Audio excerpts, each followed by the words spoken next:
Welcome back to the PulpMX Fantasy Show presented by Maxxis Tire. I'm Donnie from RotoMoto. In this video, I'll get 4 riders that I like for Unadilla this weekend, 1 that I don't, tips for picking the FFL, a weather report, race day schedule, and of course, my team, all courtesy of Maxxis Tire. You know Maxxis Tire. You know their MXST tire designed by the king of Supercross and my all-time favorite rider, Jeremy McGrath.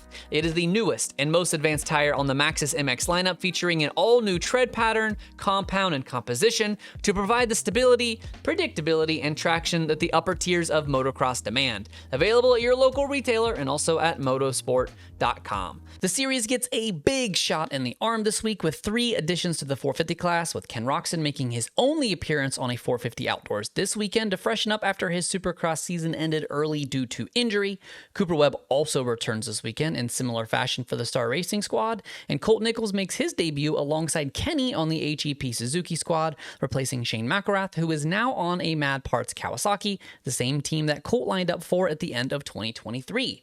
Looking at your picks this weekend, it is worth noting here, it is a lot of moisture in the forecast leading up to the race, but none on Saturday itself, so I am picking assuming the track will be raceable and not an absolute mutter. With this, my 250 All-Star is going to be Joe Shimoda. The 30 has been quietly coming on as the season rolls on, as per usual. In 2023, Joe went 3-3 here for 4th overall behind Hunter, Kitchen, and J-Coop, 2 of which are not even in the class anymore. The 250 rider that is expecting to have a big weekend at Unadilla is Star Racing Yamaha's Nick Romano. The 5'11 comes into his home race with a 9 handicap, his highest since round 2 at Hangtown. Nick has finished in the top 19 in all but 3 motos, with 2 of those being DNFs. If you remove those DNFs, his average finish jumps up to 15.2, and if he can match his season best of 12th at Redbud, that would net you a cool 80 points. 450 side All-Star is easy if you can pick Hunter Lawrence. The 96 has finished top 3 in 75% of motos, and those 4 that he failed to do so, he just finished 4th instead. No better value at the All-Star spot here than Big Brother, who has the best average start position in the field, which will help greatly if conditions do end up sour on Saturday.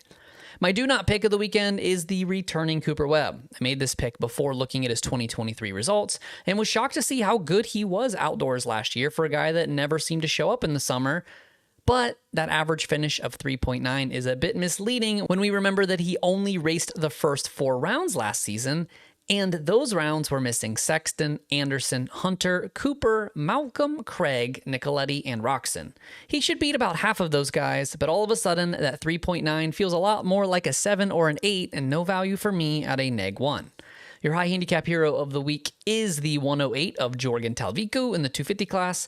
The Estonian-born rider average finish of 23.8 makes his 13 handicap look novel here, but the upside is there. He's been top 23 in 11 of 16 motos this year, and all 5 of the times he missed the mark are in the first 3 races of the season, meaning he's gone 10 of the last 10 motos top 23 with an average finish of 19th and a best of 13th. Last year, he finished 17-17 for 17th overall here at Unadilla.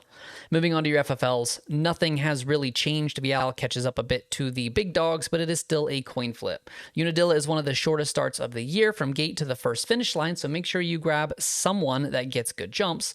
450 side feels about the same. Hunter has the metrics as well as hitting FFLs 25% of the time, and with 2 weeks off to recover from his nagging ailment, he's probably the move here, but again, 25% is not automatic.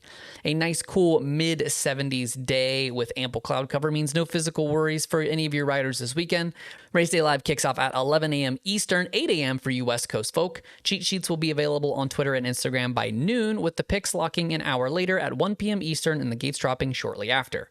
My Thursday team has Joe Shimoda at All-Star, Max Anstey with a 2, Joey Savacci's 3 handicap, and Nick Romano's 9. 450 side, I have Hunter Lawrence as my All-Star, Ken Roczen with a -3, Filthy Phil at a 4, and Colt Nichols rounding out with a 7. Don't forget to follow PulpMX Fantasy and at RotoXMoto on both Instagram and Twitter for injury updates as the weekend rolls on, qualifying info, and stats and banter throughout the race itself, and those fantasy cheat sheets once qualifying is done and wrapped. Thanks as always for watching the PulpMX Fantasy Show presented by Maxxis Tire. My name is Donnie. May your chiz this weekend. Remember that 8 is great. And most importantly, have fun. Good luck, y'all.